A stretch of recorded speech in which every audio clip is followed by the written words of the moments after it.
¿Qué es resistencia? Resistencia es una fuerza que se opone a otra fuerza. Lo voy a repetir. Resistencia es una fuerza que se opone a otra fuerza, de todo tipo, de toda naturaleza. Pero si hablamos de ejercicio, cuando tú estás haciendo pesas, ¿verdad? Y haces pesas para aumentar tu resistencia, tu fuerza, tu potencia, son esas pesas que se hacen de forma lenta y con todo el peso que se puede soportar. Y vas aumentando tu resistencia y cada día puedes aguantar más. Entonces, resistencia es una fuerza que se opone a otra fuerza. Al levantar las pesas, tú estás haciendo eso. En 1 de Pedro capítulo 5, verso 6, dice así: humillados pues bajo la poderosa mano de Dios, para que Él os exalte cuando fuere tiempo. Si estás estudiando las Escrituras, subraya cuando fuere tiempo. Echando toda vuestra ansiedad sobre Él, porque Él tiene cuidado de vosotros. Sed sobrios y velad, porque vuestro adversario, el diablo, como león rugiente, anda alrededor buscando a quien devorar. Estar sobrio y estar velando es lo que a ti te toca. Pero lo que le toca al diablo es devorar. Para evitar que nos devore, debemos ser sabios, debemos de estar sobrios y debemos estar velando. Verso 9, que es a donde quiero ir. Al cual resistid, resistencia, firmes en la fe. Quiere decir que lo que nos está recomendando el apóstol Pedro acá es: hey, ustedes tienen una fuerza para resistir esa otra fuerza. Entonces, el león anda, nuestro adversario, alrededor nuestro, viendo a quién devorar usando su fuerza. Pero si dice la Escritura, resistidlo estando firme o firmes en la fe, entonces lo que me está diciendo la Escritura es: tienes una fuerza para contrarrestar su fuerza. Eso es resistir firmes en la fe, sabiendo que los mismos padecimientos se van cumpliendo en vuestros hermanos en todo el mundo. O sea, no hay a uno que no lo ataque. Verso 10, mas el Dios de toda gracia, que nos llamó a su gloria eterna en Jesucristo. Ojo, después que hayáis padecido, no queda otra, que hayáis padecido un poco de tiempo, Él mismo os perfeccione, afirme, fortalezca y establezca. El final de toda esa batalla, el final de ese ataque, el final de que ande alrededor viendo si te devora o no, será que tú vas a ser perfeccionado, vas a estar firmes, fortalecido y establecido. Si nosotros somos capaces, dice, de resistirlo por un tiempo, resistid al diablo y él huirá de vosotros, dice la palabra. Entonces, esa resistencia es una fuerza contra la otra fuerza hasta que él se vaya y huya de tu vida. Hoy quiero hablar de eso, de la fe para resistir. Hay cosas que tenemos que aguantar. Eso es como la pelea del box, ¿verdad? En la pelea de los boxeadores, muchos de ellos cansan a su oponente, deja que lancen golpes y ellos aguantan y resisten y lanzan golpes y lo están resistiendo hasta que ven que ya está debilitado. Entonces contraatacan y chao. Igual aquí dice, tienen que resistir al diablo por un poco de tiempo. Lo que está pasando en el mundo entero va a tomar tiempo salir de allí, pero vamos a tener fe para lograrlo. En Hebreos capítulo 11, verso 1, dice la Escritura: es pues la fe la certeza de lo que se espera, la convicción de lo que no se ve. Y tú me puedes decir, pero Cash, ¿qué tiene que ver esto con lo anterior? Muchísimo, porque dice que lo resistamos firmes en la fe. No dice que lo resistamos firmes en nuestra propia fuerza, sino en la fe. Es pues la certeza de lo que se espera, la convicción de lo que no se ve. Otra versión dice las realidades. Es estar convencido de las realidades que no se ven. No se ven, pero son realidades. Estamos siendo atacados por las realidades que vemos. Pero debemos resistir confiando y creyendo en las realidades que no vemos. Por la fe se ven. Verso 2. Porque por ella alcanzaron buen testimonio los antiguos. Por la fe entendemos haber sido constituido el universo por la palabra de Dios, de modo que lo que se ve fue hecho de lo que no se veía. Entonces, ojo aquí, pongamos atención. Estamos siendo atacados por las cosas que se ven. Y vamos a estar firmes resistiendo todo eso, creyendo en las realidades que no se ven. Pero ojo, pero pronto de lo que no ves, pero crees, será hecho lo que verás, lo llegarás a ver. Por eso cito la fe. Y hablando de la fe, la Escritura me enseña que por la fe es que los antiguos alcanzaron buen testimonio. Ahora, si nosotros estamos en la era de la fe y de la gracia, pues deberíamos de ser tan exitosos y aún más que aquellos en aquella época. Todo lo que lograron, lo lograron por la fe. Aún fueron justificados delante de Dios por medio de la fe. Hebreos capítulo 11, verso 8. Quiero hablar del padre de la fe.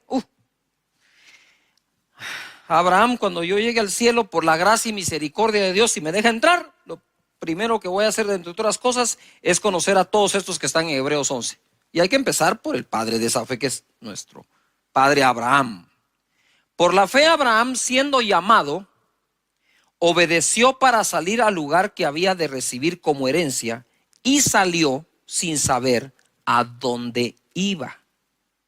Por la fe habitó como extranjero en la tierra prometida, como en tierra ajena, morando en tiendas con Isaac y Jacob, coherederos de la misma promesa, porque esperaba la ciudad que tiene fundamentos, cuyo arquitecto y constructor es Dios. Por la fe también Sara, siendo estéril, recibió fuerza para concebir y dio a luz aún fuera del tiempo de la edad, porque creyó que era fiel quien lo había prometido. Por lo cual también de uno, y ese ya casi muerto, salieron como las estrellas del cielo en multitud y como la arena innumerable que está a la orilla del mar. Debemos tener una fe para resistir, pero debemos tener una fe para recibir. Son dos cosas diferentes.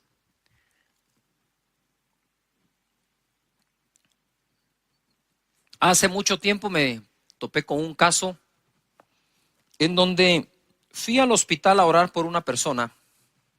Esta persona estaba en el intensivo. Y aunque no lo creamos, a veces cuando se ha sufrido mucho, un consejo positivo cae mal. O sea, cuando la gente ya está dañada emocionalmente y uno quiere ser positivo con ellos, toman lo positivo como algo que, ¿qué crees vos? Que nosotros no, qué sé yo, ¿no? Pues yo llegué a ese lugar, estaba en la sala de espera, quería entrar a orar al intensivo por la persona, y saben que esos intensivos van entrando cada cierta hora, muy pocas personas que se les admite o se les da permiso. Yo buscaba el permiso de la familia para poder entrar a orar. Y entonces ellos me dijeron, pero mira, Cash, me dijeron, y nosotros sí tenemos fe. Mira lo que le pasó a mi hija, lo que le pasó a mi hijo, mira cómo estamos. Y me contó todos los problemas de los cuales no habían salido, pero los habían aguantado. Y en ese momento yo recibo un impacto en donde la palabra que oigo aquí adentro es, aquí sí existe fe, me dijo el Señor, sí existe fe, pero fe para aguantar. Les hace falta la fe para salir o para avanzar.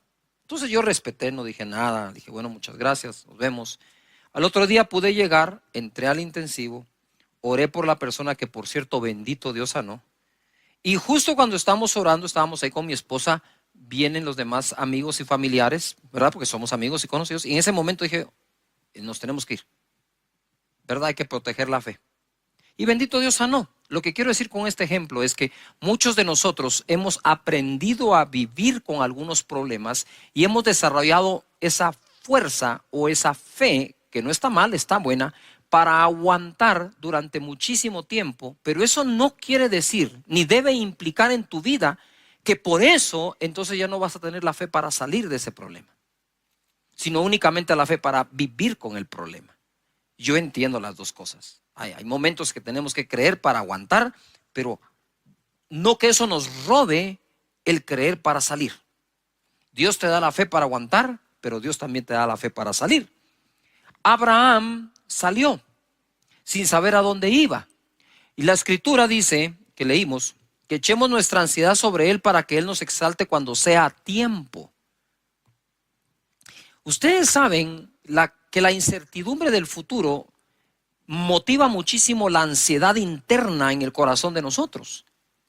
Y hoy por hoy hay mucha incertidumbre del futuro en la mente de muchísimas personas alrededor del mundo. ¿Qué irá a ser del futuro? ¿Qué irá a ser de la familia? ¿Qué va a ser del negocio? ¿Qué va a ser de la iglesia?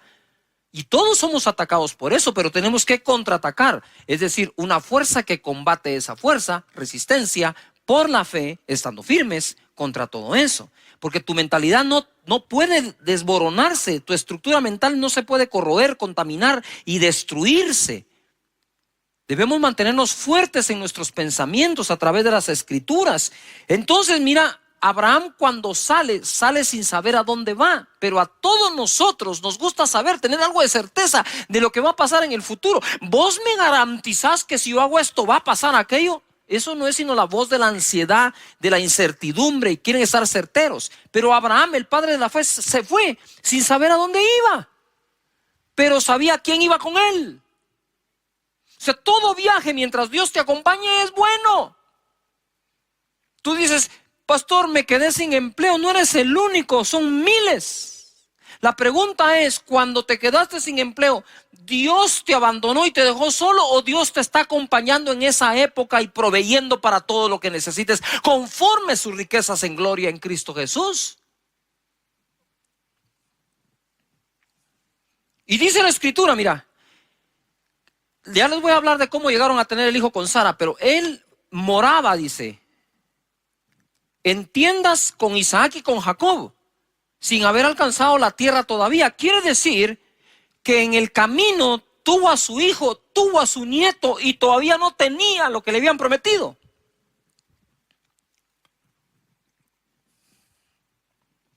Pero si tienes un destino a dónde ir,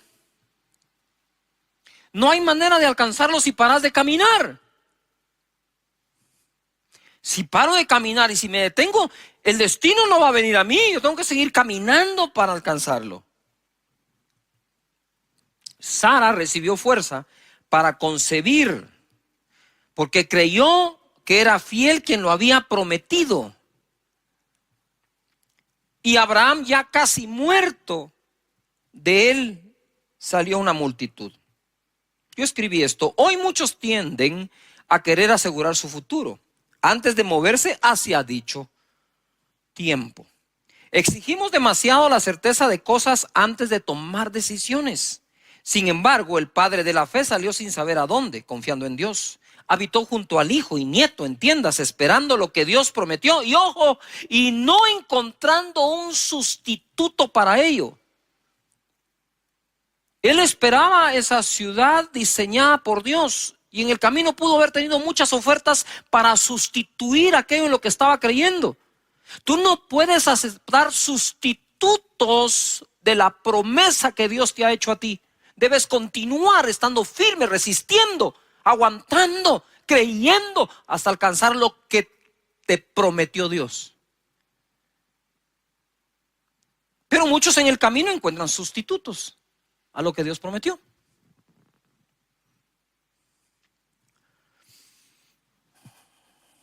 Tuvo su hijo cuando ya estaba casi muerto, es decir, tuvo fe para resistir mucho tiempo, pero también tuvo fe para recibir. Y Sara igual, tuvo fe para resistir mientras fue estéril, ojo, y tuvo fe para concebir cuando no tenía fuerzas. Porque una cosa es que era estéril, pero dice que ella recibió fuerzas para concebir. Son dos cosas distintas. Tenemos necesidad de desarrollar fe para el proceso. Ahora te cuento un poco el proceso. En Romanos capítulo 4 y verso 17. Como está escrito, eso subráyenlo: te he puesto por padre de muchas gentes delante de Dios, a quien creyó, el cual da vida a los muertos y ama las cosas que no son como si fuesen. Este es el proceso.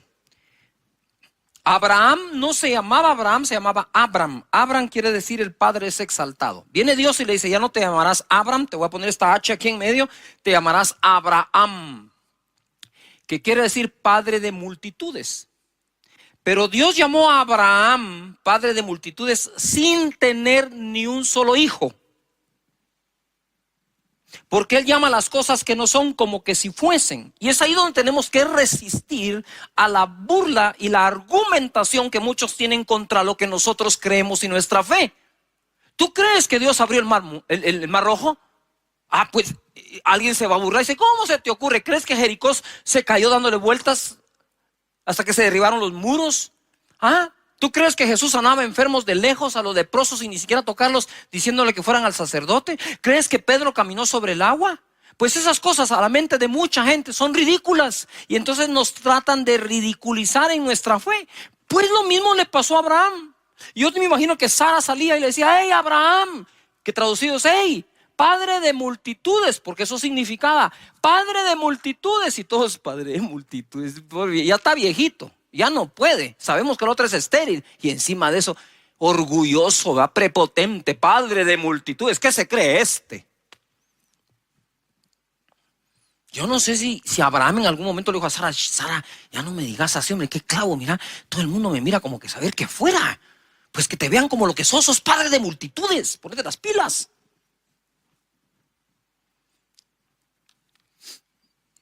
Llama las cosas y lo puso por padre sin tener ni un hijo. Él ya te puso a ti por muchas cosas sin que todavía ocurran.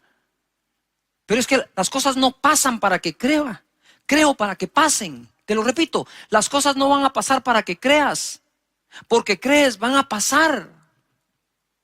Fe para que las cosas pasen. Y en el 18 dice, él creyó en esperanza contra esperanza para llegar a ser padre de muchas gentes, conforme a lo que se le había dicho, así será tu descendencia. Nota esto, él creyó, se esforzó de esperanza en esperanza para llegar a ser lo que se le había dicho.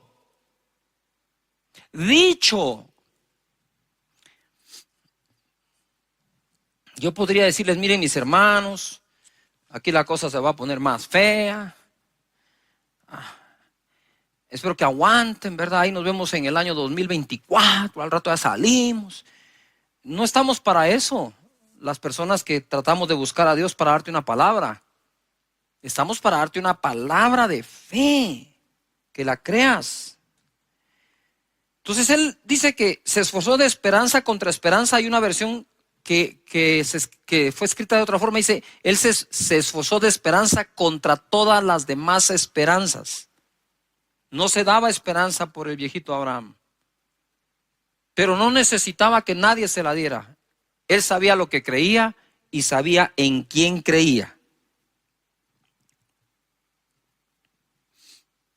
Verso 19, y no se debilitó, yo subrayé la palabra debilitó, en la fe. Eso quiere decir que hay personas que ya se están debilitando en la fe. ¿Cómo?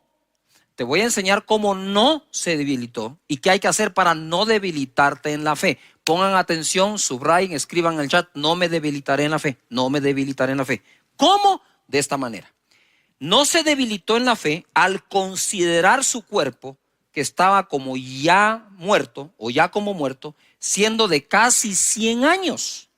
O la esterilidad de la matriz de Sara. Entonces, ¿cómo una persona puede debilitar su fe? Considerando de más, considerando de una manera incorrecta lo que está pasando. Entonces Abraham dice, voy a llegar a ser, lucho contra todas las esperanzas, voy a llegar a ser el padre de multitudes que Dios dijo que ya soy, hasta me cambió el nombre. Ya yo soy un padre de multitudes y todos. ¿Y dónde está el hijo? Ustedes espérense. Tranquilos, de que lo fabrico. Pero si ya tenés 100 años, entonces, ojo a lo que voy a decir con muchísimo respeto. Abraham, a sus 100 años, dice que no consideró su cuerpo como ya muerto. Y se recuerdan que dice, y ya de él que estaba casi muerto, entonces de ahí sacó una multitud. casi muerto en este contexto es, Abraham ya no podía tener relaciones con Sara, no había forma, ni aunque Sara fuera fértil, él no podía tener relaciones con Sara para poder engendrar un hijo y Sara concebirlo. Pero además no consideró a Sara que estaba estéril. Pongan atención a esto. No consideró ninguna de las dos partes. No consideró lo que le pasaba a él, ni tampoco consideró lo que le pasaba a Sara. Y lo que quiero decirte es, no puedes considerar tú en este momento lo que te pasa a ti y lo que le está pasando al mundo entero, porque eso va a debilitar tu fe. ¡Yuhu! Todo lo contrario, es cierto, sí. Abraham dijo que no, dijo esto no es cierto. Él dijo, no lo voy a considerar de tal manera que el mensaje que reciba es que lo que Dios dijo que iba a pasar es imposible. Claro que es imposible al hombre, pero lo que es imposible al hombre es posible a Dios, dice la Escritura. Entonces vamos a nosotros a leer la Escritura con la manera de pensar que tenemos, o vamos a renovar nuestra manera de pensar por las Escrituras. Pienso de acuerdo a lo que está escrito. Yuhu.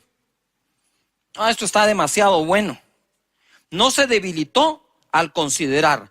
Entonces, ¿qué hago yo para no debilitarme en la fe? Es no considerar de más todo lo que está ocurriendo. Porque afuera, sí, hay realidades que se ven, pero están escritas para ti realidades que se llegarán a ver. Gloria a Dios.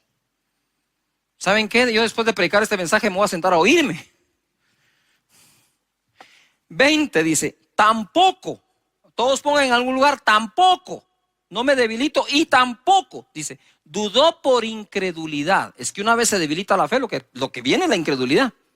No se debilitó por incredulidad de la promesa de Dios, sino que se fortaleció en fe, dando gloria a Dios, plenamente convencido. ¡Wow! Esto es una fe para el proceso. De cuando Dios te hable a cuando Dios ocurra, pueden pasar días, semanas, meses, años o generaciones. No vamos a tapar el sol con un dedo. Puede ocurrir. Pero como he dicho yo, si lo que Dios me prometió no se cumple mientras yo estoy vivo, mi mayor herencia va a ser decirle a mis hijos, se va a cumplir mientras tú estés vivo. Y si no se cumple, le vas a decir a mis nietos que se va a cumplir mientras ellos están vivos, porque así fue como Abraham pasó su fe a Isaac y a Jacob.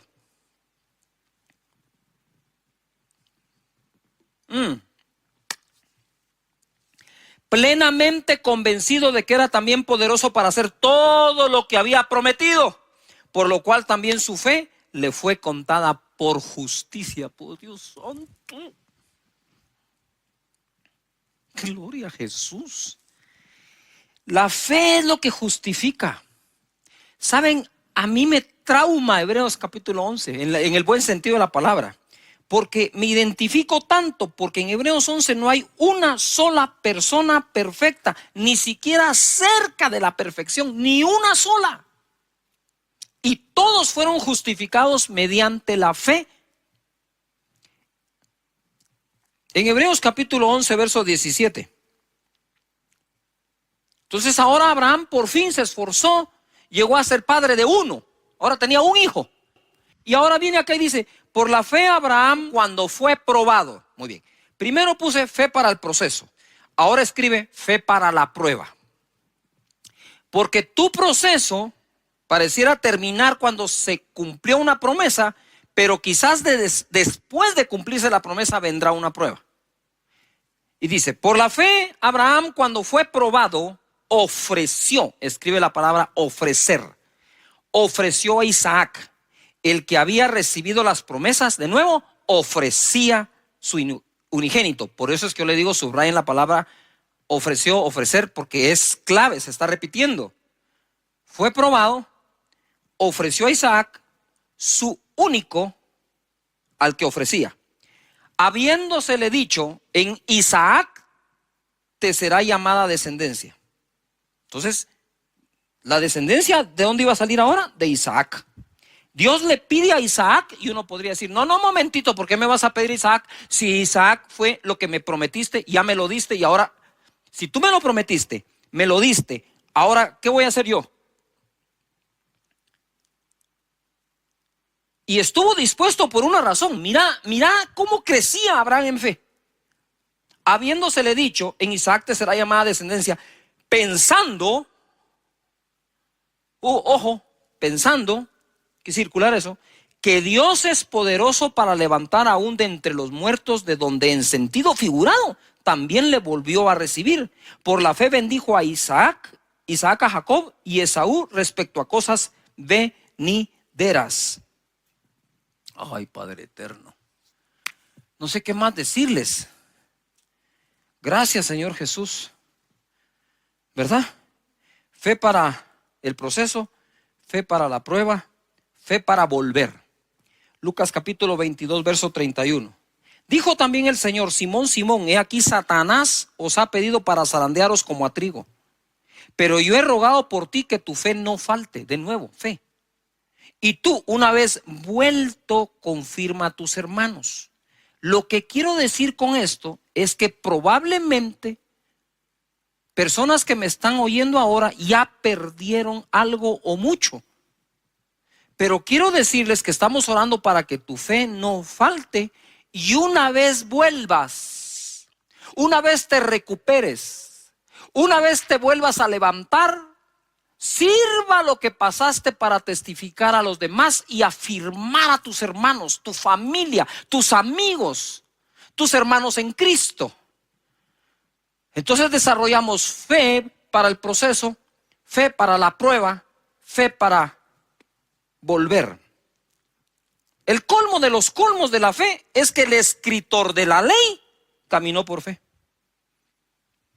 y no por la ley.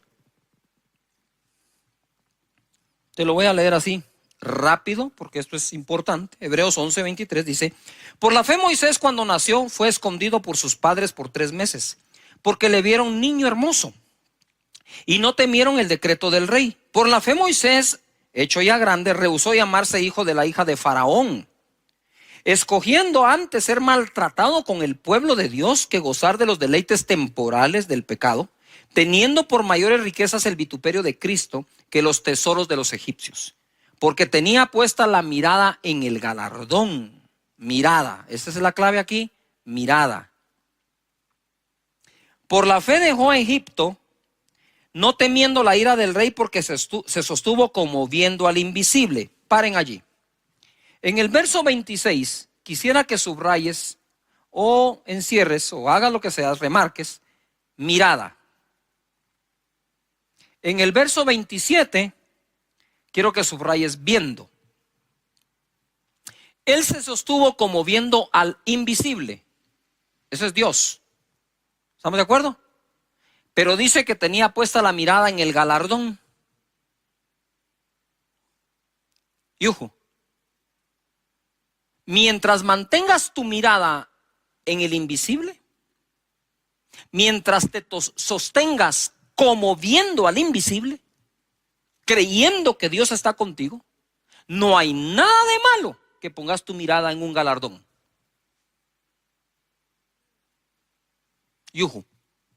No hay nada de malo que pongas tu mirada en estos tiempos en decir: yo creo que en estos tiempos tan malos mis finanzas se pueden multiplicar. Y la gente dice: deja de ver eso. Sí, pero es que yo me sostengo viendo al invisible. Moisés se sostuvo viendo ¿a quién? Al invisible, pero puso su mirada ¿en dónde? En el galardón.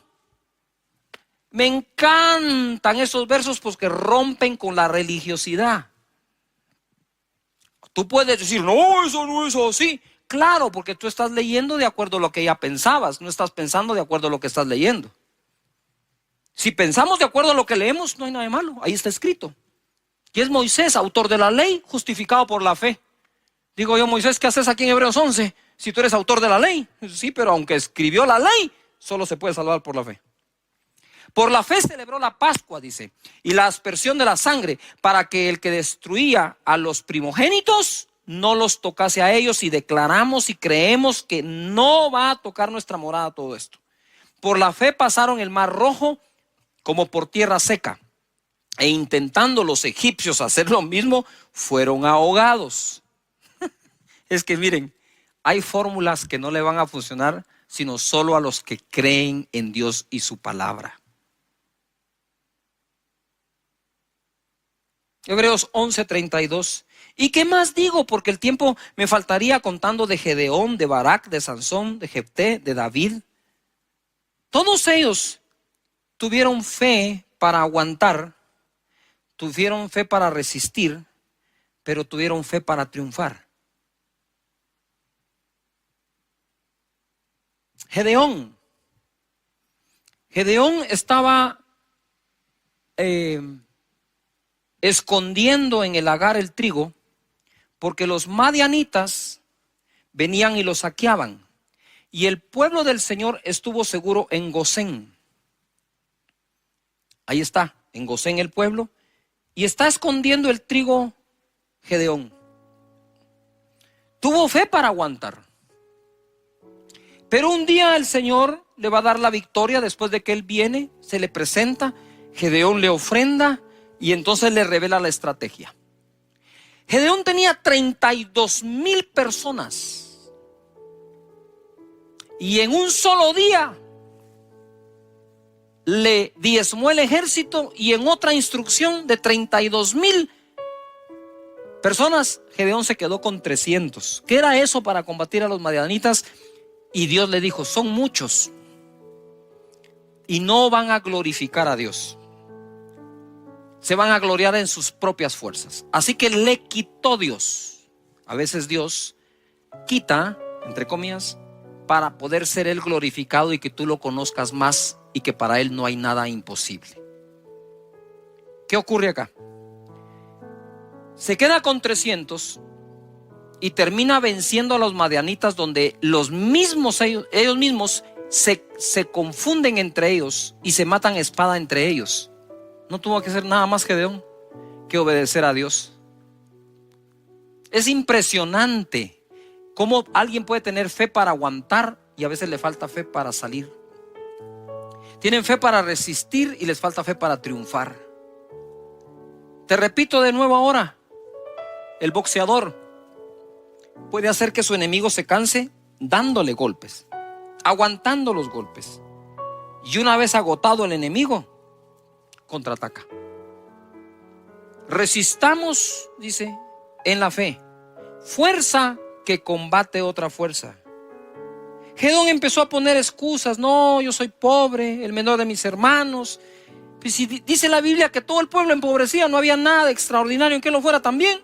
Pero Dios los sacó de pobre a conquistar la tierra de Madián. Fe para triunfar. Y en Hebreos capítulo 11, porque es lo que estuvimos leyendo, verso 4, se registra la primera obra de fe que la humanidad hizo. La primera obra de fe que la humanidad hizo. Verso 4. Por la fe, Abel ofreció a Dios más excelente sacrificio que Caín, por lo cual alcanzó testimonio que era justo, dando Dios testimonio de sus ofrendas, y muerto aún habla por ella. Si ofrendar no fuera importante, ¿por qué la primera obra de fe que se registra, que la humanidad hizo como tal, fue la ofrenda de Abel, que fue mejor que la de Caín? Y por eso Dios lo bendijo a tal punto que Caín vino a matar a su hermano por envidia. Y dice la escritura que aquella ofrenda todavía habla delante de Dios. Sí hay que tener fe para aguantar, pero debemos tener fe para el proceso. Debemos tener fe para poder salir, para la prueba, para volver, porque todos los hombres en Hebreos 11 eso hicieron. 1 Corintios capítulo 15, búscalo allí, mientras en el verso 57, mientras te doy un avance de esto. Miren, es tanta la información que estamos recibiendo de lo malo que ocurre, de las personas infectadas, de las personas que fallecen. Es tanta la información que recibimos del desempleo que puede existir, de la crisis que hay, la economía está golpeada, 70% de la población ya fue afectada económicamente, que tenemos que tener mucho cuidado con el manejo de esa información dentro de nuestra mente y qué tipo de pensamiento puede llegar a afectar. Porque la Biblia dice que lo que el hombre piensa, eso es él. También dice la Escritura que nuestras armas en la milicia son poderosas en Dios, no son carnales, para derribar argumentos, altivez, todo lo que se levanta en contra del conocimiento de Dios, llevando cautivo todo pensamiento a la obediencia de Cristo Jesús. Por lo tanto, lo que pensamos es muy importante. Y estamos ahora no solo peleando una batalla o contra un virus o contra los problemas económicos. La batalla más grande que quizás estés peleando en este momento es la batalla de la mente. Entonces, en 1 Corintios 15, 57 dice, o se nos enseña, mas gracias sean dadas a Dios que nos da la victoria, y por favor subrayen la palabra victoria o enciérrala en un círculo, por medio de nuestro Señor Jesucristo. Lo primero que tenemos que tener claro es que nosotros somos más que victoriosos en aquel que nos amó. Y esa palabra victoria es algo que debes escribir en algún lugar, que debes subrayar en tu Biblia o marcar en tu escritura digital. La cosa es que tienes que tener presente esa palabra, victoria. Empieza a utilizar esa palabra lo más que puedas. Entonces, sigue así. La Escritura nos sigue enseñando. Así que, o como consecuencia, así que, hermanos míos amados, estad firmes y constantes, creciendo en la obra del Señor siempre, sabiendo que vuestro trabajo en el Señor no es en vano. ¿Qué es lo que quiero decir? Es, mientras sigamos contando las historias que no son de victoria, porque no creo que en esta época todas las historias sean de fracaso. Hay historias, muchas historias que son de victoria. Entonces yo digo, ¿por qué no empezamos a buscar todos los testimonios posibles dentro de nuestra gente? Hay muchísimos. Nosotros no solo escuchamos oraciones, escuchamos testimonios y aprovechando que estamos hablando del tema, puedes ir a casadedios.org y escribir tu testimonio, que es lo que glorifica a Dios. Ojo, nuestros problemas no glorifican a Dios. Es la fe que tenemos en Él y su palabra para salir del problema. Y temo por algunos que están entrando en el modo de fe para aguantar y se están olvidando de ponerse en modo de fe para salir. No es lo mismo tener fe para aguantar un problema que tener fe para salir del problema. Nos urge movernos a un modo de fe para salir y no solo para aguantar. Si te acostumbras a solo aguantar, pronto será tu nuevo normal el andar aguantando. Y si bien es cierto, hay que aguantar, hay que resistir, pero es creyendo que vas a salir. Entonces, en los casos de victoria, dice, me recuerdo, dice, o nos enseña la victoria que Dios nos dio en Cristo Jesús, así que por eso debo estar firmes. Quiere decir que los casos de victoria nos inspiran a estar firmes, a ser constantes y a seguir creciendo, sabiendo que nuestro trabajo no es en qué, en vano. Debemos buscar testimonios de victoria. Escríbelos, coméntalos, agarra tu celular, manda un testimonio de victoria a tu grupito del chat. Les quiero contar, que bendito Dios, tuve este milagro, me pasó esto, me pasó lo otro.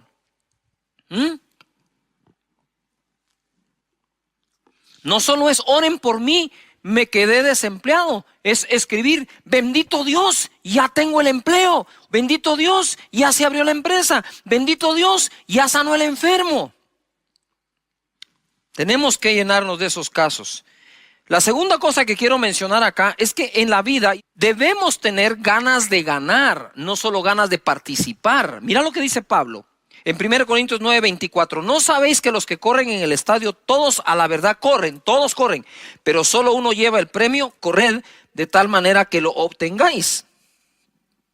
Ojo en esto, lo decía hace unos días. qué importante es distinguir o discernir, entender, comprender de qué tipo de carrera está hablando. Está hablando de la carrera que haces en la mañana o que haces en una faja o el ejercicio para mantenerte bien, en forma, quemar calorías, quemar grasa, o está hablando de la carrera competitiva. Porque aquí dice, todos en el estadio corren, pero solo uno lleva el premio. Corran de tal manera que lo obtengan. Y hay una gran diferencia entre aquel que corre por quemar calorías y aquel que corre para meterse a una maratón. O sea, el hombre que va a correr o la mujer que va a correr una maratón se prepara de diferente forma, duerme de diferente manera, come de diferente manera, pero además de eso adquiere un conocimiento extra. Como decía yo, no es lo mismo que tú vayas con tu amigo a jugar al tenis, por decir algo, o incluso al fútbol, y vas a jugar porque hay que pasar el tiempo, y es divertido, es buenísimo. Que otra cosa es, bueno, ¿qué es lo que debes aprender para competir en ese deporte? Entonces Pablo nos está exhortando a que no hagamos las cosas como de, nada más como de rutina, sino como que fuera competencia. Es decir, si vas a correr, dice, tenés que comprender algo. Todos corren, pero solo uno lleva el premio. Y le dice, y ustedes corran de tal manera que lo obtengan. Entonces imagínate lo que Pablo está diciendo. Si todos nosotros acá, la banda y nosotros vamos a hacer una carrera, dice, bueno, todos ustedes van a correr, pero les dejo claro algo. Solo uno lleva el premio. Corran de tal manera que lo obtengan. Pero si solo uno va a llevar el premio, pero nos pide que todos corramos como que fuéramos nosotros el que va a obtener el premio. Pablo era competitivo, pero competitivo en todo lo que hacía. Y me encanta cuando usa los deportes. Ahora bien, ahí les va algo. Mira, aunque obviamente yo creo en el poder del Espíritu Santo, en la persona del Espíritu Santo, es vital, es el centro de todo lo que soy y hago. Ustedes se recuerdan que al principio del año, muchísima gente empezó a hablar de la visión 2020, entonces como es el año 2020 hay que tener visión 2020 y todo se iba por ahí, ¿verdad? Yo lo respeté mucho y me quedé, pero ahora orando, intercediendo, recibí un 2020 muy bueno. Un 2020 muy bueno. Segunda de Crónicas 20:20 dice, y cuando se levantaron por la mañana salieron al desierto de Tecoa, y mientras ellos salían, Josafat estando en pie dijo, oídme Judá y moradores de Jerusalén. Subrayen lo que viene. Creed en Jehová vuestro Dios y estaréis ¿qué? Seguros. Segunda de Crónicas 20:20. Creed en Jehová vuestro Dios y estaréis seguros. Creed a sus profetas y seréis ¿qué? Prosperados. Cuando yo leo esto, recibo un impacto y digo, Padre, oro porque el segunda de Crónicas 20:20, sea por ti enormemente bendecido, que la gente esté en ti segura, que le crean a tus profetas y sean bendecidos y prosperados. Quiero hacer una pausa acá. ¿Cuántos que están en casa conectados quieren junto con su servidor creer? Vamos a ver la mano de Dios moviéndose de forma poderosa, sobrenatural, bendiciendo las vidas, bendiciendo los cuerpos con salud, bendiciendo la economía de cada persona. Mis hermanos, puede estar pasando muchas cosas en el mundo, pero tú tienes que comprender que tú crees en Dios y sus escrituras. Así que voy a hacer una pausa para orar en esto y seguimos con la enseñanza. Padre, en el nombre de Jesús, te doy gracias por cada persona, individuo y familia, y te pido, Señor, de verdad, de todo corazón, que la segunda parte de este año mejore enormemente para cada persona que en ti confía. Y aunque alrededor nuestro puedan haber muy malas y muchas noticias de ese tipo, vamos a creer en las buenas tuyas, Señor. En el nombre de Jesús, amén. Amén. Bueno, entonces tenemos necesidad de estar pensando y creyendo en la victoria que Cristo nos dio. Estamos creyéndole a Dios por un tiempo mejor. Y ahora quiero hablarles dentro de este tema, de algo que es importante desarrollar en el carácter nuestro. Mira, Yo no creo haber dejado de ser pastor de jóvenes, pero cuando oficialmente eso era lo que hacía como tal, yo me di cuenta de algo. En esa época en que el joven y la jovencita quieren encontrar pareja, novio, novia, hacen como que su listado de todo lo que quieren tener, ¿verdad? Yo no sé si ustedes están como que ilusionados por qué hombre quieren como novio, qué mujer como novia, pero normalmente hacen su listado, ¿verdad? Tienen sus sueños, su anhelo. Entonces está aquella jovencita que dice, yo quiero primero se ponen espirituales, ¿va? Porque no, eso no falla. Señor, que te ame a ti sobre todas las cosas, ¿verdad que sí? Que te sirva de todo corazón. Pero de ahí tienen su listado. A mí me gusta alto, moreno, rubio, ojos claros, ojos oscuros. Y que trabaje y que sea, ¿verdad? Que sea esforzado, y hacen todo su listado.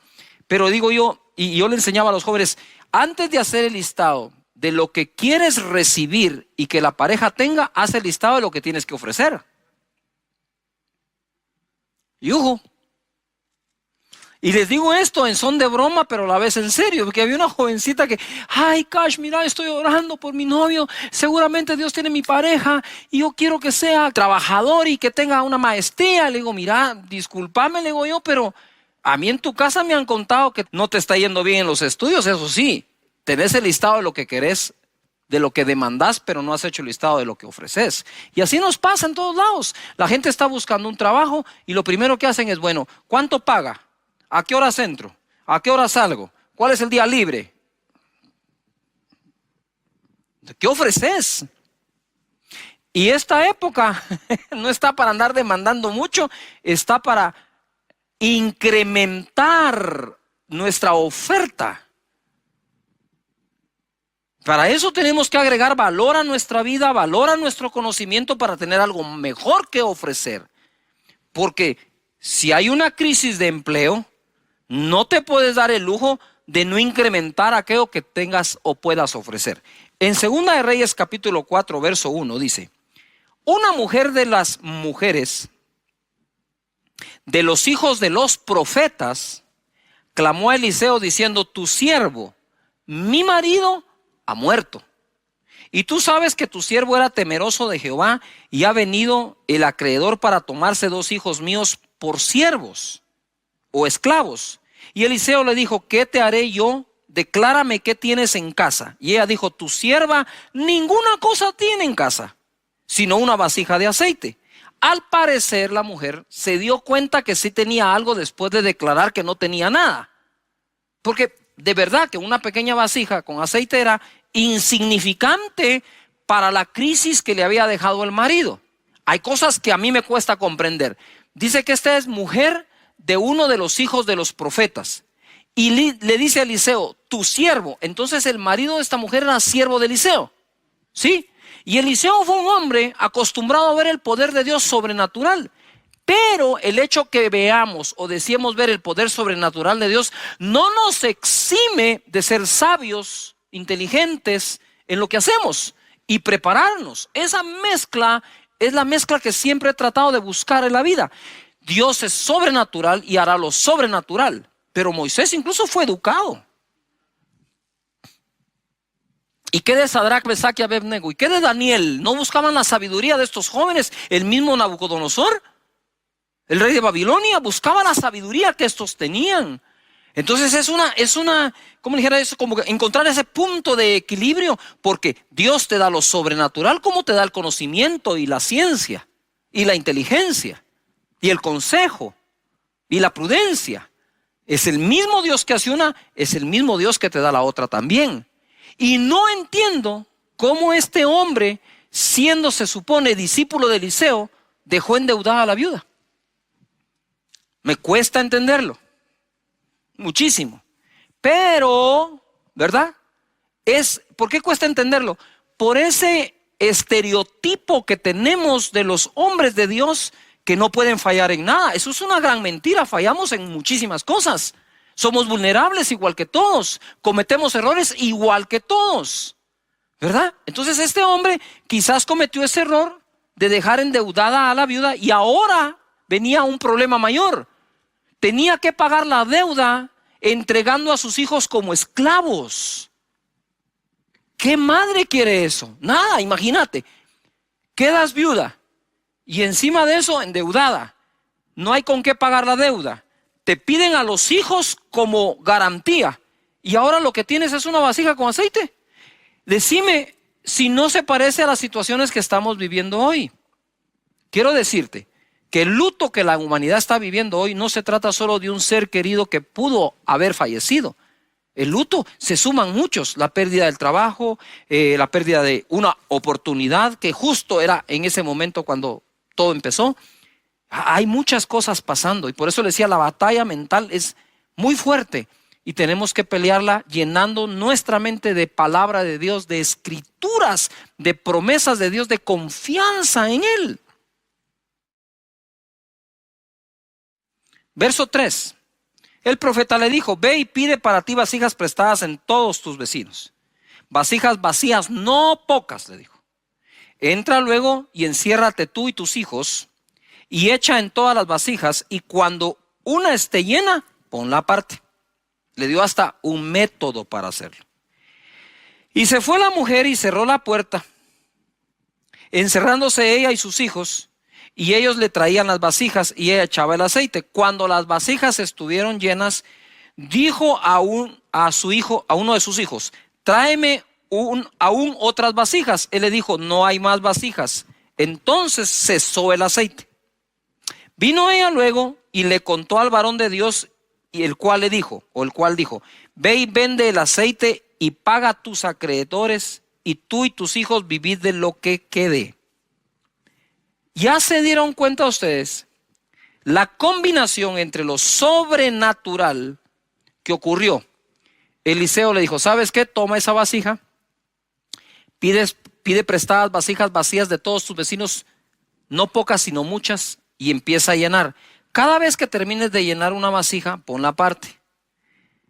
Y entonces cuando ya llenaron las que tenían, la mujer le dice al hijo, a uno de ellos, ve y trae más vasijas, y al hijo, ya no hay vasijas, se acabaron. Entonces dice él, cesó el aceite. Y viene el profeta y le dice, bueno, ahora vende todas. Eso es una instrucción. ¿Qué es lo que a la gente no le gusta? A la gente le gusta, el milagrote, pero las instrucciones ya no. Y es ahí donde la cosa ya no funciona. Entonces la instrucción es, vende las vasijas, paga la deuda. Y con lo que quede, vive tú y tus hijos. Pero ¿qué hace la gente hoy? Todo lo contrario. ¿Verdad? Toman para vivir como quieren y a ver si queda para pagar la deuda. Totalmente al revés de lo que el profeta dice. Ahora entendemos lo que hace un rato dije. Crean los profetas y serán ¿qué? Prosperados. ¿A quién le creyó aquella mujer? Al profeta Eliseo. ¿Y qué ocurrió? Ocurrió el milagro, pagó la deuda y le quedó para vivir. Hay que ser sabios en el manejo del presupuesto. Hay que ser sabios en el manejo del presupuesto. Todo el tiempo debemos serlo. Ahora ojo acá. Me impresiona que el marido de aquella mujer no pudo hacer en vida por ella lo que Dios hizo habiendo quedado viuda usando solo una vasija de aceite. Lo que no pudo hacer el marido, lo hizo Dios. Mira, quizás tú ya encontraste muchas razones para fracasar. Así que más te vale encontrar una para triunfar. ¿Quieres que lo repita? Quizás ya encontraste muchas razones para fracasar, pero más te vale buscar una para triunfar. Aquella mujer estaba desamparada y en una situación difícil. No acomodes tu fe a lo que está pasando. Que lo que está pasando se empiece a acomodar a tu fe, a lo que le crees a Dios. Salmo 46:1 dice, Dios es nuestro amparo y fortaleza, nuestro pronto auxilio en la tribulación o en las tribulaciones. Por tanto, no temeremos aunque la tierra sea removida y se traspasen los montes al corazón del mar. No temeremos, dice, aunque la tierra entera sea removida y los montes se tiren al mar, ¿Por qué? Porque Dios es nuestro amparo y nuestra fortaleza, nuestro pronto auxilio en las tribulaciones. ¿Qué significa la palabra amparo? Significa proteger o favorecer a algo o a alguien que lo necesita. Él es nuestro amparo. Él es nuestra fortaleza. Él es nuestro socorro en las tribulaciones. ¿Quién socorrió a aquella mujer? Fue Dios. ¿Quién amparó a aquella mujer? Fue Dios. ¿Cómo es posible que teniendo aún al marido en vida, no lograron nunca pagar las deudas y ahora que estaba sola, sí las pagó? ¿Qué pudo haber fallado si el marido de ella era uno de los hijos de los profetas? ¿Qué pudo haber fallado allí? ¿Ah? ¿Será que siendo uno no logró confiar en Dios? ¿Será que estando vivo él no confió en la palabra de Eliseo si alguna vez se la dio? Pero ¿por qué la mujer pudo y el marido no? Simple y sencillamente porque ante una situación tan dura, ella fue directo a la fuente, a Dios, y de Dios recibió la estrategia. Padre, en el nombre de Jesús, revela estrategias a cada familia, a cada persona. La situación de aquella mujer era terrible, pero Dios es más grande que tu situación. Salmo 91:1 dice: el que habita al abrigo del Altísimo morará bajo la sombra del Omnipotente.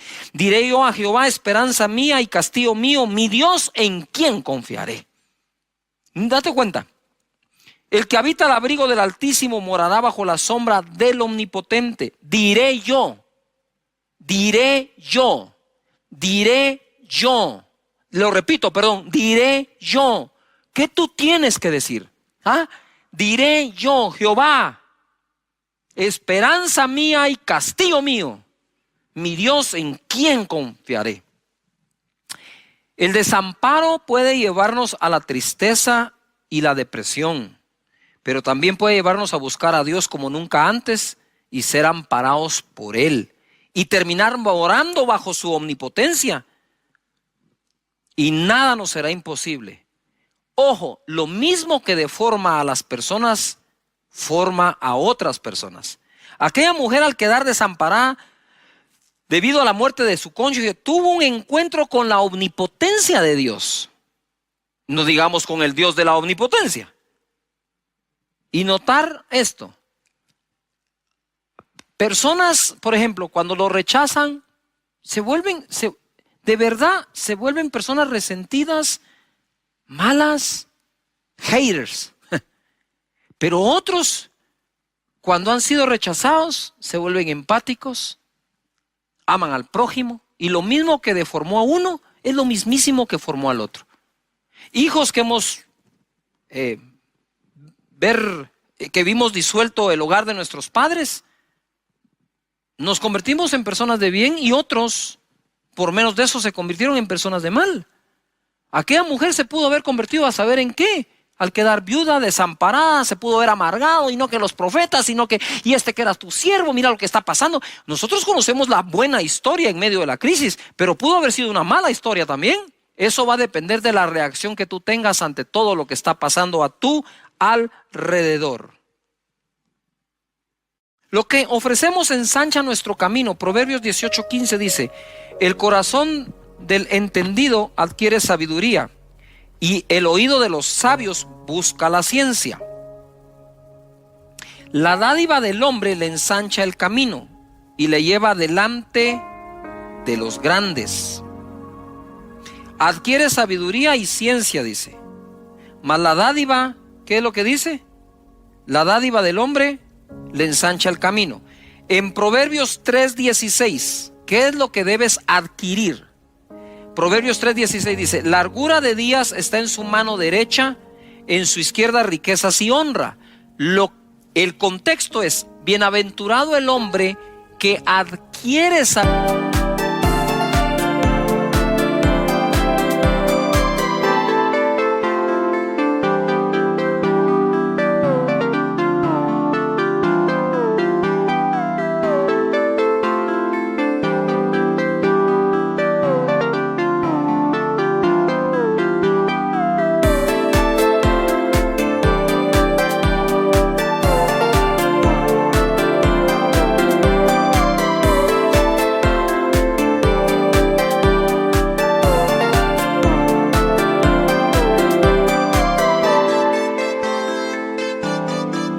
sabiduría y obtiene inteligencia, porque entonces tendrá largura de día en su mano derecha, riquezas y honra en la mano izquierda.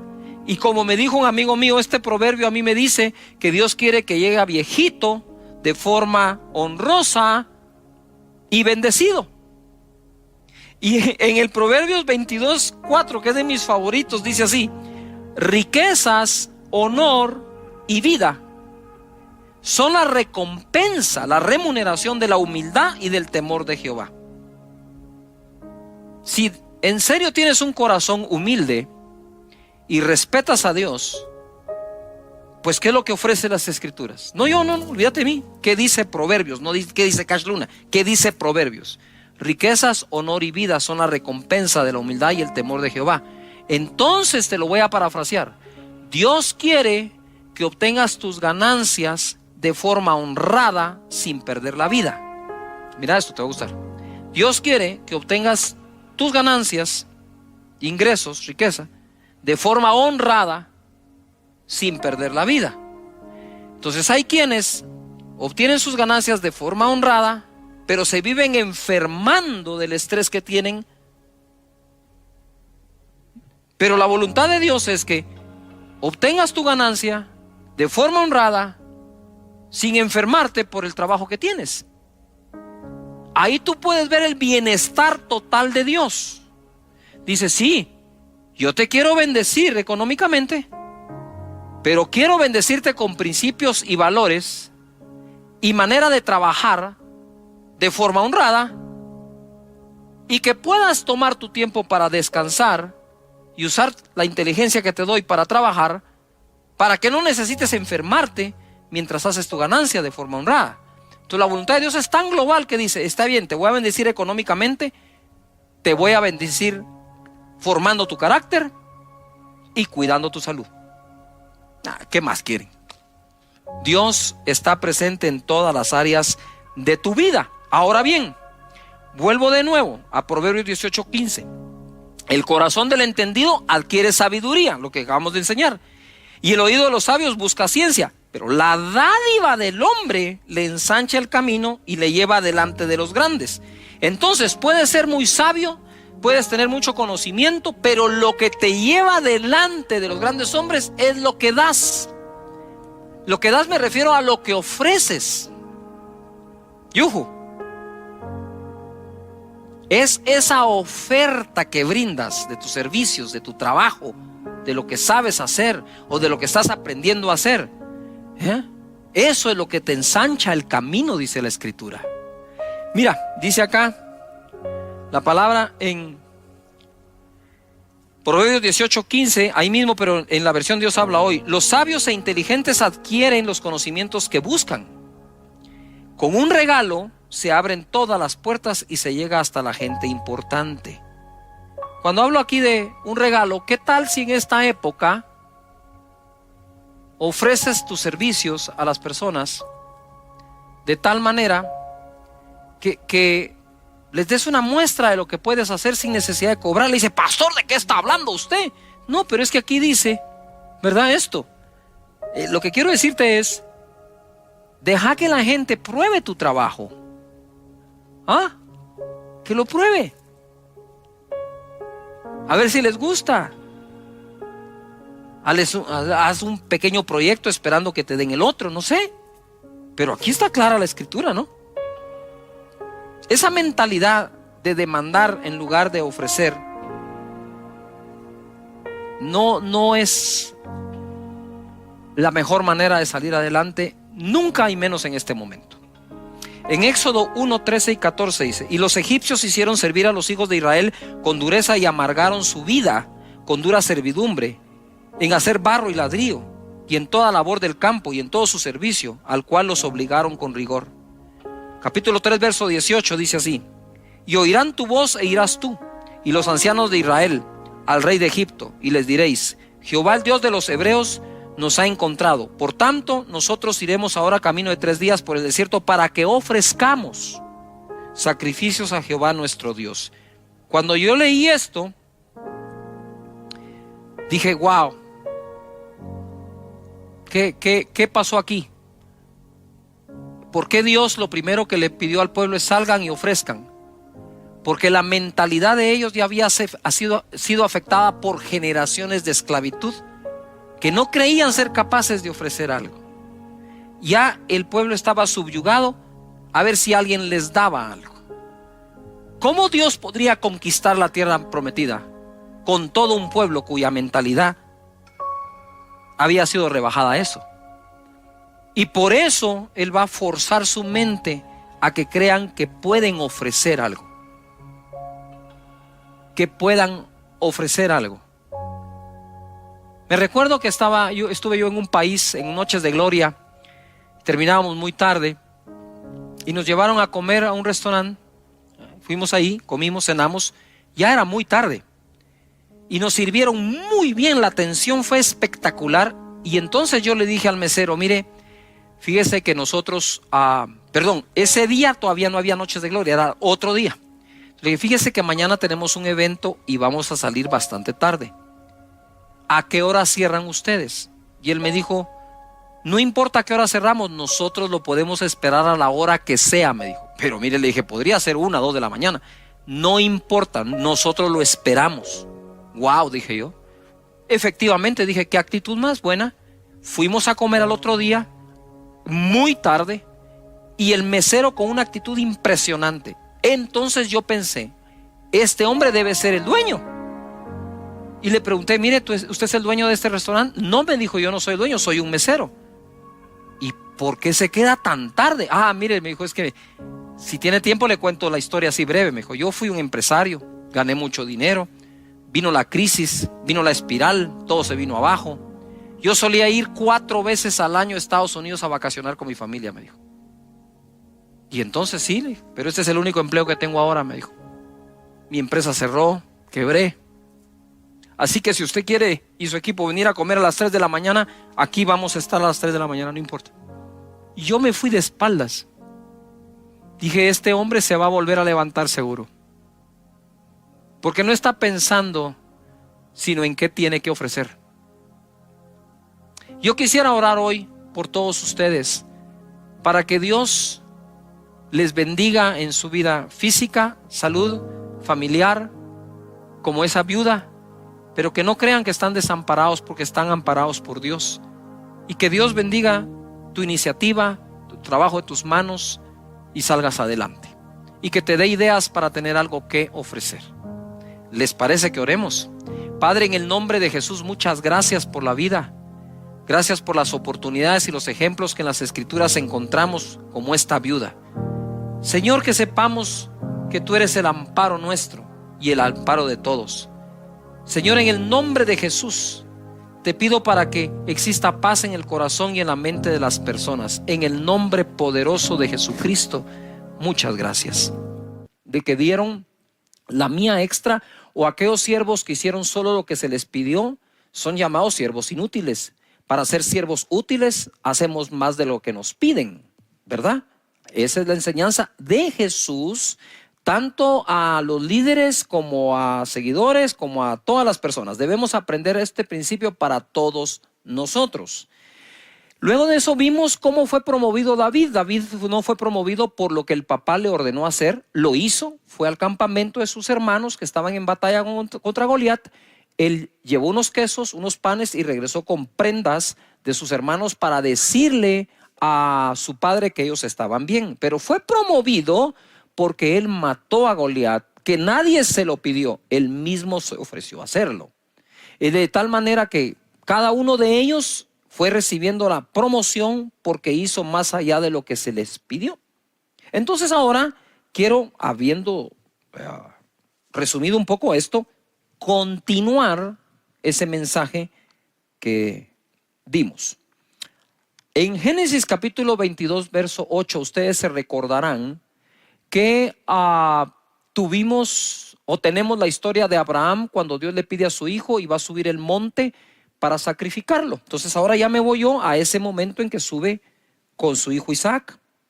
Y respondió Abraham, porque le dice a Isaac, ¿y dónde está el cordero o lo que vamos a sacrificar? No lo veo por ningún lado.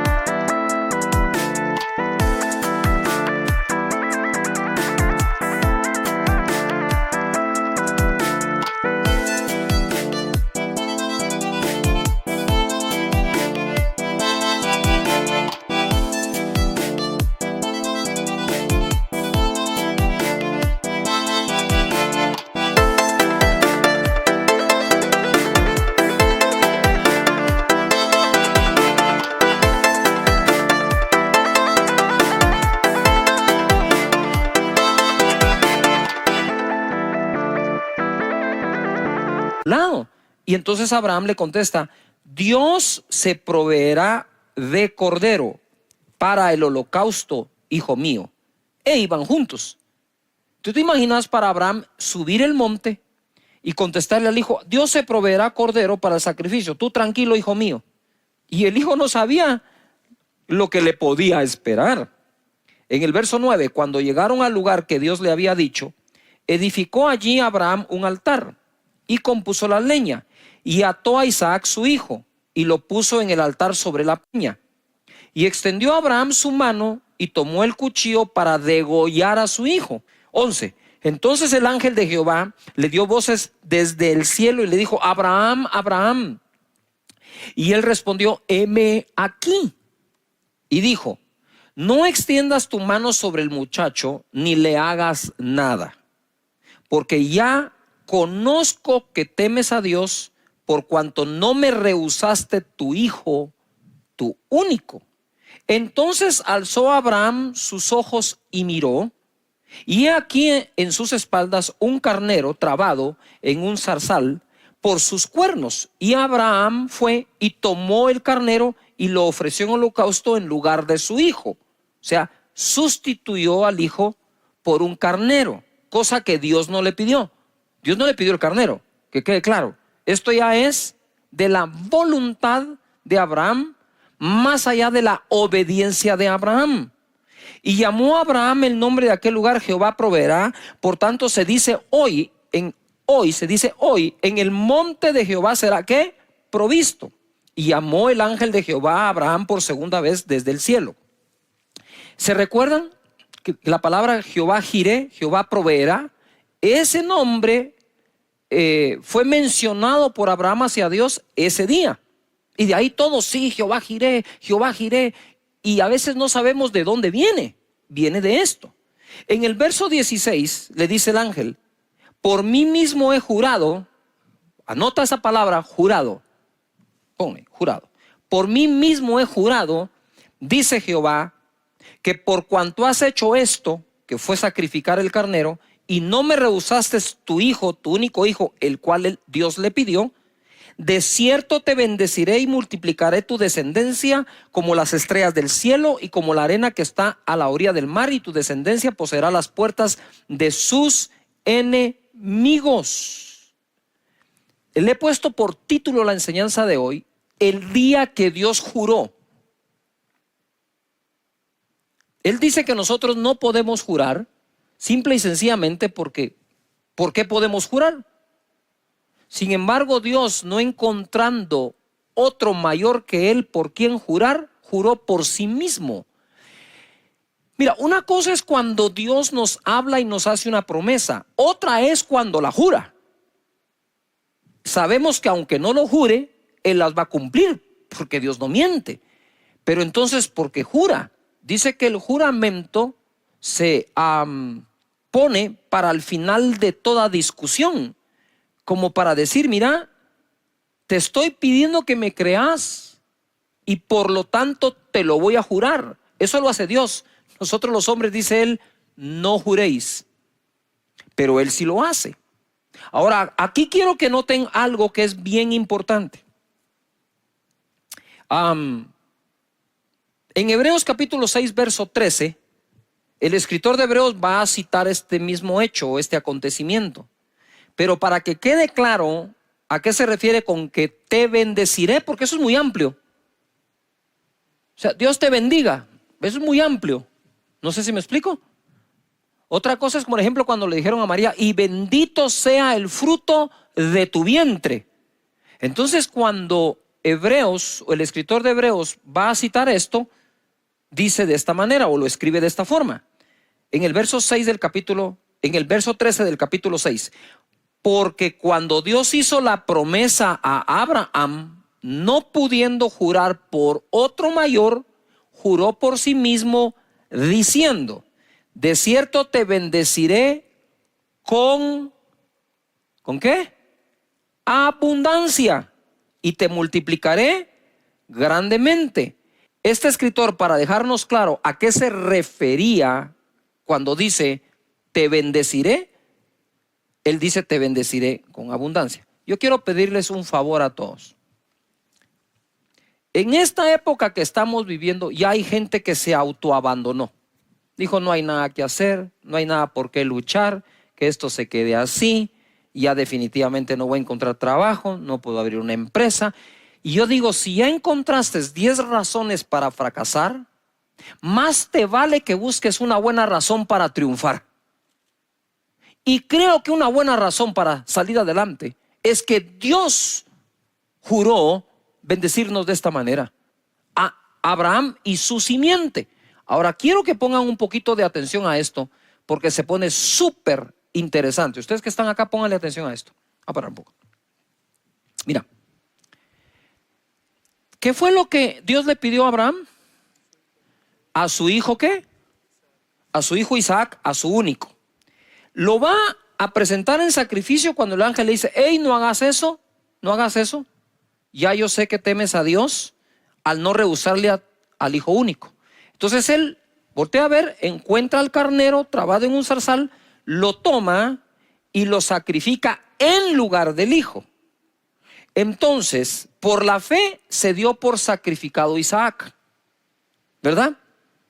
Pero aunque no lo sacrificó, pero es un carnero el que sacrifica. Y le dice Dios, por cuanto hiciste esto de sacrificar al carnero, pon atención, y no rehusarme a tu hijo, de cierto te bendeciré con abundancia y multiplicaré tu descendencia. Ojo, porque esto se pone interesante y fenomenal. A mí me palpita algo aquí adentro. Dios hizo de Abraham un hombre muy rico y lo hizo un gran ganadero. ¿Se recuerdan?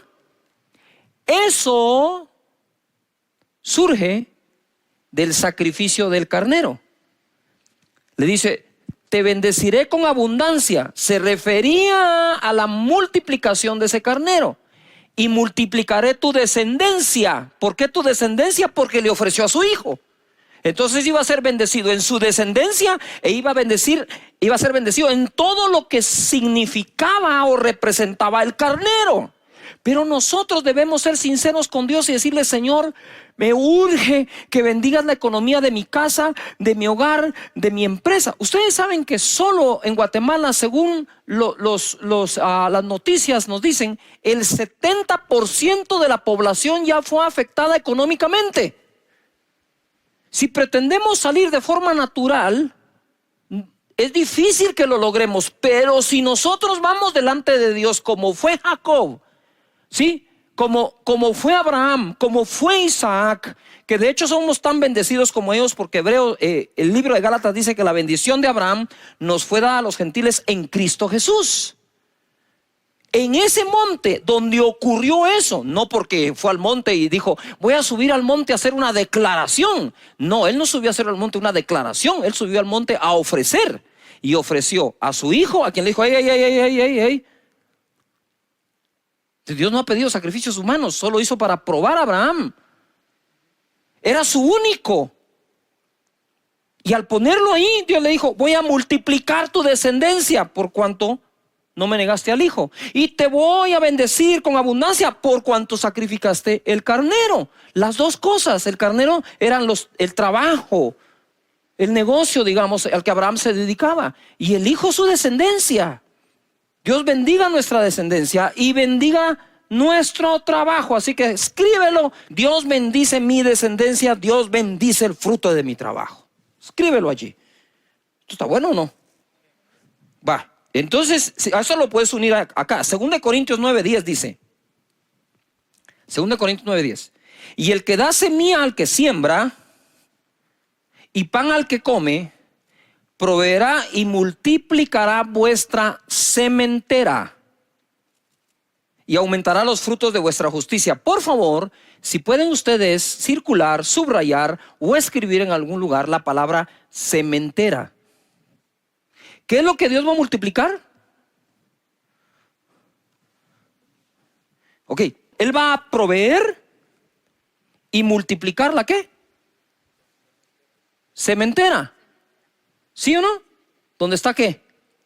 La semilla. Todo buen sembrador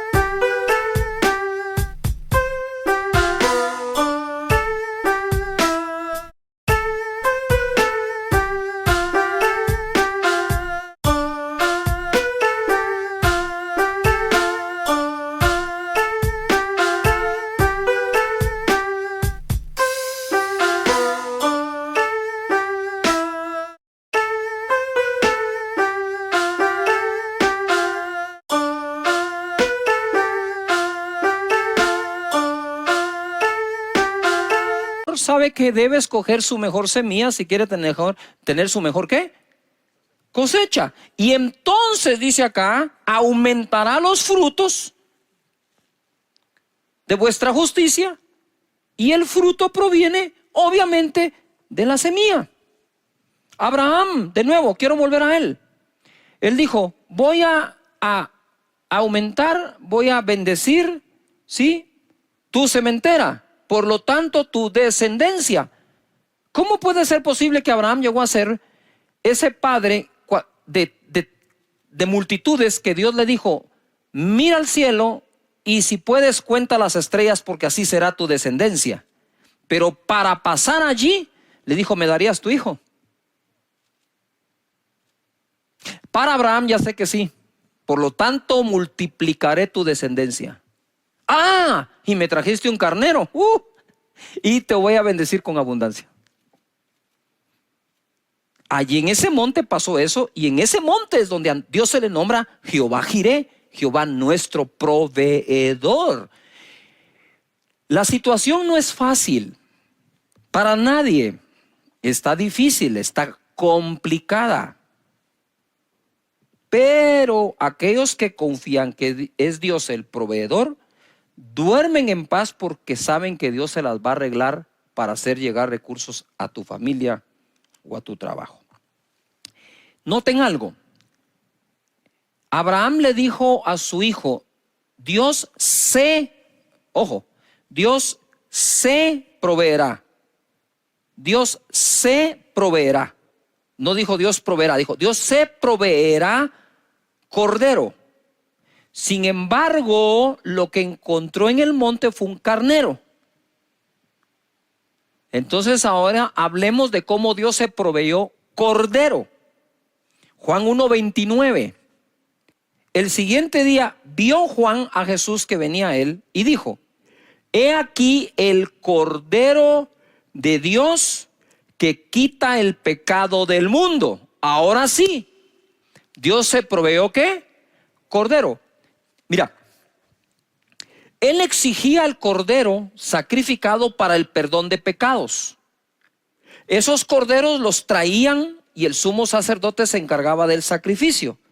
Pero aquí Dios se está proveyendo a él mismo su propio cordero para perdonar los pecados de todos nosotros. Es aquí donde se cumple. Dios se proveerá cordero, porque es el cordero de Dios, no el cordero de los hombres para Dios, sino el cordero de Dios para Dios. Wow, esto a mí me llena de emoción porque Jesús es nuestro Señor y nuestro Salvador y derramó su sangre por todos nosotros. Si Dios le pidió a Abraham a su hijo y Abraham no rehusó a su hijo, ¿cómo podría entonces Dios rehusar a su propio hijo? Y entonces dice, el que nos dio, el que no escatimó ni aún a su propio hijo, ¿no nos dará con él todas las demás cosas? ¡Wow! Y ojo, Abraham tampoco escatimó a su propio hijo y Dios le proveyó todas las demás cosas. Y ojo, para aquellos que querían algo más profundo y todo, pues ahí está.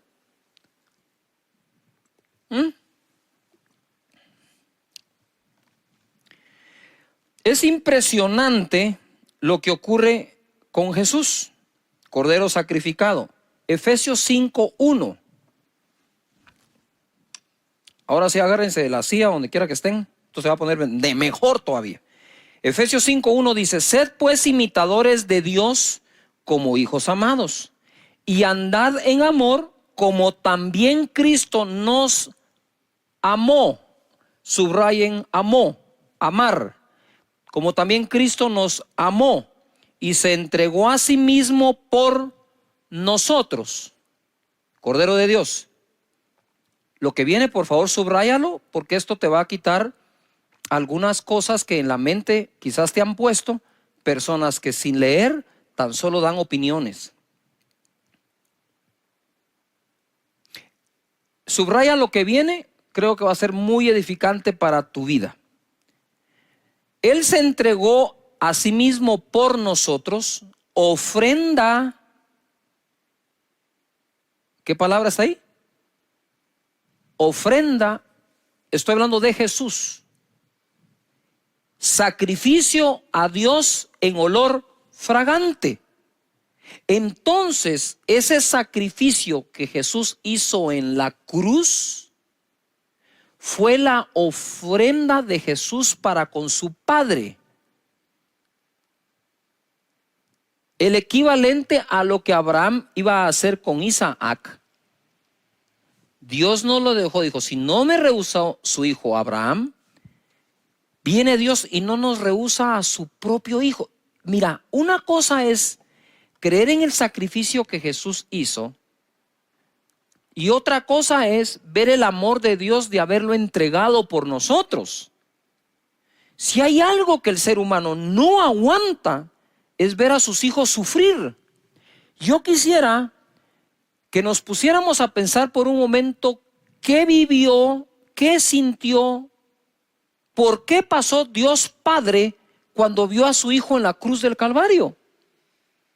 Es que nosotros, como leemos el verso y lo hablamos, hoy estaba yo orando al Señor y le decía, Padre, yo quiero orar a ti.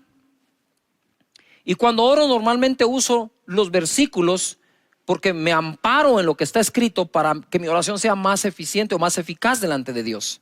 La oración eficaz del justo puede mucho.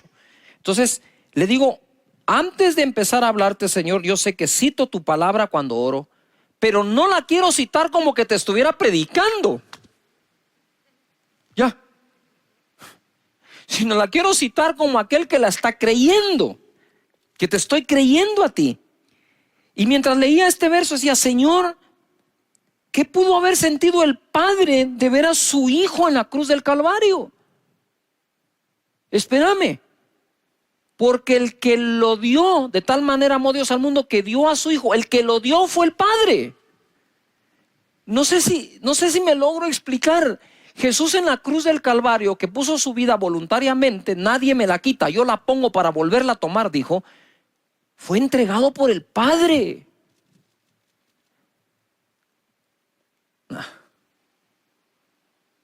Ver a tu hijo sufriendo en la cruz, o ver a tu hijo sufriendo y saber que tú lo entregaste.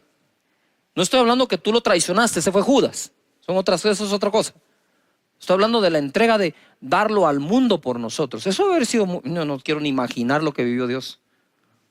Claro, él sabía que si Abraham creía que al entregar a su hijo Dios era capaz de devolvérselo de entre los muertos, ¿cómo no lo habría de creer el Padre de Jesús, sabiendo que sí habría de resucitar? Pero aunque vaya a resucitar, no podés obviar y quitar de en medio su sacrificio y su sufrimiento. Ahora quiero que comprendas esto. Dice Efesios que Él se entregó a sí mismo como ofrenda en olor fragante, un sacrificio acepto a Dios. En otras palabras, ¿qué fue Jesús en la cruz? La ofrenda que Dios mismo se proveyó.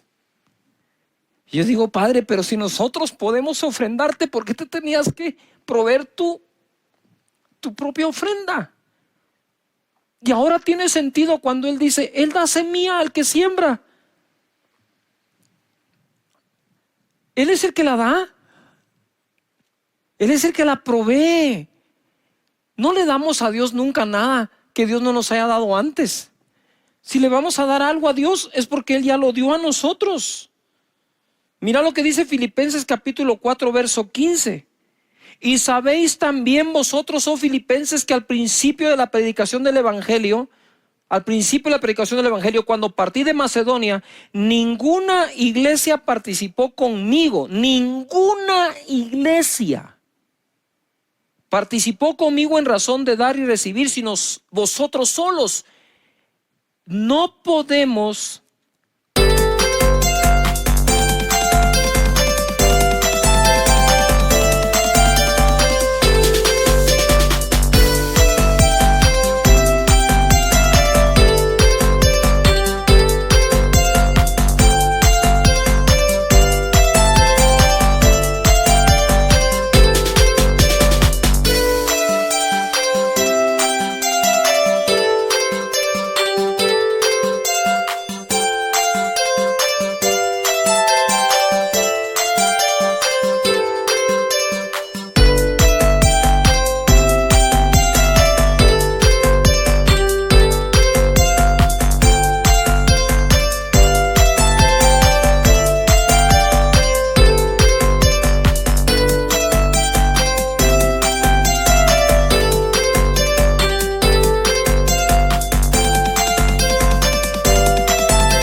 esperar que todos comprendan esto, porque el mismo Pablo dijo, ninguna participó conmigo, solo una. Solo una tenía ese entendimiento en aquel entonces, los filipenses.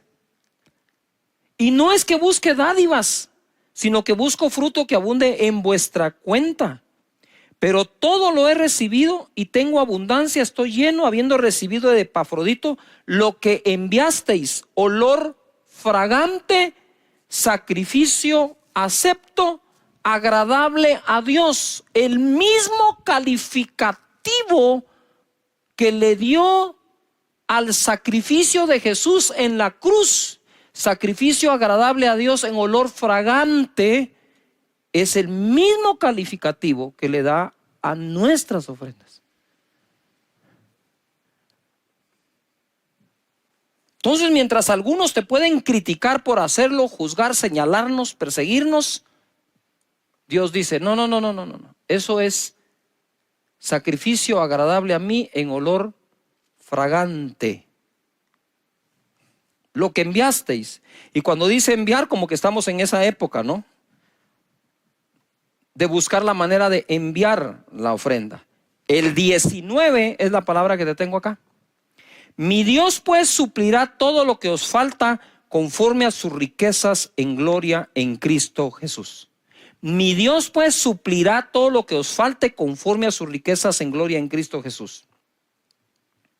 Y aquí quiero hacer una pausa en esto y quiero regresar a cuando estaba diciéndoles, cuando oro le digo, Señor, voy a usar las escrituras, las uso, Señor, tu palabra dice, tu palabra dice, tu palabra, ¿verdad? Pero no como predicándole a Él, sino como recordándome en lo que estoy creyendo. Y de pronto orando, siento un impacto que algunos han perdido su sinceridad para hablar con Dios. Tú puedes decir, bueno, esto se acabó, hay que cerrar el negocio. Sí, pero no la provisión. Y como que, ahora vamos a ver qué pasa. Señores, no entren en ese estado. Esto va a durar más tiempo. Y tenemos que acudir al Señor. Y ser sinceros, Señor, decíselo. Sí me preocupa mi situación económica. Hemos estado tensos en casa, discutimos, pero hemos llegado a un acuerdo que te vamos a creer a ti con todo el corazón. ¿Qué nos cuesta ser sinceros con Dios en lugar de andar fingiendo que somos los superhombres y supermujeres super mega espirituales cuando por dentro estamos afligidos, tenemos afán, preocupaciones? Vamos delante de Dios. Vamos delante de Él y yo digo, Señor, bendice a tu pueblo, bendice a tu gente, Señor, multiplícales. Mira, Proverbios 27:18 nos enseña, quien cuida la higuera de su pueblo, comerá su fruto. Quien cuida una higuera come de su fruto. Y el que mira por los intereses de su Señor tendrá honra.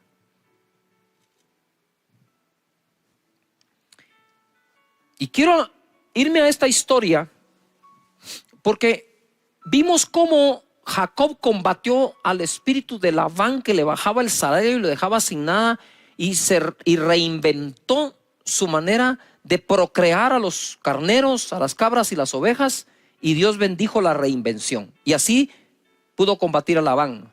Pero ahora vamos a aprender cómo se combate a Madián. Jueces 6, verso 1. Los hijos de Israel hicieron lo malo ante los ojos de Jehová, y Jehová los entregó en mano de Madián por 7 años. No fueron 3 meses, no fueron 6 meses, no fue un año, fueron 7. Y la mano de Madián prevaleció contra Israel, y los hijos de Israel, por causa de los madianitas, se hicieron cuevas en los montes y cavernas y lugares fortificados. Pues sucedía que cuando Israel había sembrado, subían los madianitas y los amalecitas, y los hijos del oriente contra ellos subían y los atacaban. y acampando contra ellos destruían los frutos de la tierra hasta llegar a Gaza. Y no dejaban que comer en Israel ni ovejas, ni bueyes, ni asnos, porque subían ellos y sus ganados y venían con sus tiendas en grande multitud como langostas, y ellos y sus camellos eran innumerables. Así venían a la tierra para devastarla. De este modo empobrecía a Israel en gran manera por causa de Madián. Y los hijos de Israel clamaron a Jehová. Yo no creo que clamaron al séptimo año, yo creo que se fueron 7 años clamando. Y cuando los hijos de Israel clamaron a Jehová a causa de los madianitas, o sea, yo creo que oraron todo el tiempo, pero este último clamor, como que iba a poner final a aquella temporada. Jehová envió a los hijos de Israel un varón profeta, el cual les dijo: así ha dicho Jehová, Dios de Israel. Y por cierto, voy a hacer un paréntesis. La escritura dice: confiad en Dios y viviréis seguros, creed a sus profetas y seréis prosperados. Y ahora les manda un profeta, el cual les dijo: así ha dicho Jehová, Dios de Israel, yo os hice salir de Egipto y os saqué de la casa de servidumbre, la esclavitud. Os libré de la mano de los egipcios y de la mano de todos los que os afligieron, a los cuales eché de delante de vosotros y os di su tierra. Y os dije: yo soy Jehová vuestro Dios, no temáis a los dioses de los amorreos, en cuya tierra habitáis, pero no habéis obedecido a mi voz. Y vino el ángel de Jehová y se sentó debajo de la encina que está en Ofra, la cual era de Joás Ebieresita, y su hijo Gedeón estaba sacudiendo el trigo en el lagar para esconderlo de los madianitas. Había que esconder eso poco de comida que quedaba, porque los madianitas se lo llevaban. 12. Y el ángel de Jehová se le apareció y le dijo: Jehová está contigo, varón esforzado y valiente. Ok, sí, soy esforzado y valiente, pero no se mira claro. Y Gedeón le respondió: Señor mío, si Jehová está con nosotros, ¿verdad? Yo le hubiera dicho: y además tú decís que soy varón esforzado y valiente, ¿por qué nos ha sobrevenido todo esto? ¿No creen ustedes que nosotros también tenemos esa duda? A veces, ¿por qué nos viene esto? ¿Cómo saldremos de esto? ¿Y dónde están todas sus maravillas que nuestros padres nos han contado, diciendo: no nos sacó Jehová de Egipto? Si eso es pasado, pero ahora nos interesa el futuro, porfa. Y ahora Jehová nos ha desamparado y nos ha entregado en manos de los madianitas, que conste porque él les dijo la razón. 14. Y mirándole Jehová, no le habló. Una cosa es hablarle a alguien, otra cosa es quedársele viendo para hablarle. Cuando tú te le quedas viendo a alguien para hablarle, le estás diciendo: poneme toda tu atención, te voy a hablar. Y mirándole Jehová le dijo: ve con esta tu fuerza. ¿Cuál? ¿La esforzado y valiente? ¿O la fuerza de que adentro de su corazón permanecía que él creía que Dios era capaz de sacarlos? Pero ¿y dónde está todo lo que nos han contado? Ya van 7 años de esto. Y le dice: ve con esa tu fuerza y salvarás a Israel de la mano de los madianitas. ¿No te envío yo? Entonces le respondió: Señor mío, ¿con qué salvaré yo a Israel? ¿Con qué? ¿Con qué salvaré yo a Israel? Ojo, he aquí mi familia es pobre en Manasés,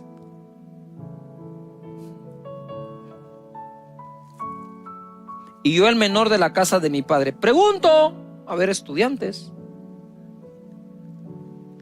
he aquí mi familia es pobre y yo el menor. ¿Y quién no estaba pobre después de 7 años de haber sido saqueados? Yo no estaba diciendo nada nuevo, ni estaba diciendo nada que los demás no estaban padeciendo. Mi familia es pobre en Manasés y yo el menor en la casa de mi padre. 16. Jehová le dijo: ciertamente yo estaré contigo. Eso te debe bastar. Y derrotarás a los madianitas como a un solo hombre.